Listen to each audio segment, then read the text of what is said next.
In Volusia County alone, nearly 50 buildings have been deemed unsafe, their foundations washed out to sea. Glad you're with us tonight. I'm Matt Austin. And I'm Lisa Bell. Nicole is now a depression as it moves north tonight, and we have team coverage for you covering the impact this storm left on Central Florida. We begin with News 6's Catherine Silver. She is working to get answers on the next steps for so many people who have had to evacuate their homes. Catherine. That's right. The director of public safety here in Daytona Beach Shores tells me they evacuated another home today, which brings the total now to 50 structures that have been deemed unsafe countywide. The fear tonight from families who live here is, will their home be the next one to collapse into the ocean? You can see on the backside of this high rise how little is left between the building and the beach.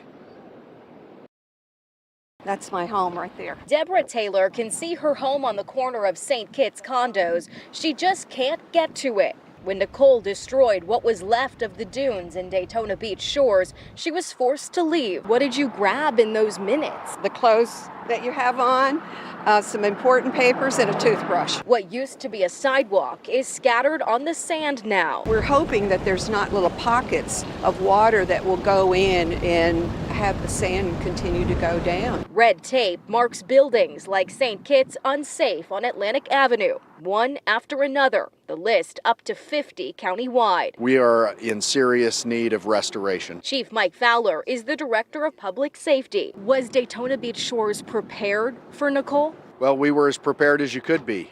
People tried to put mitigation steps in, but they were held up on permitting at the beginning of it. Unfortunately, a lot of what was put in place failed. After Ian, it didn't take much for Nicole to devastate this coastal community. I'm terrified. Each tide brings new terrors for homes and buildings as the beach washes away. In a town that relies on tourists, its livelihoods on the line. What are you going to do? I don't know. I'm going to continue to fight for my community. I'm going to continue working, trying to get someone to help us. You've seen, look at this devastation. It's everywhere.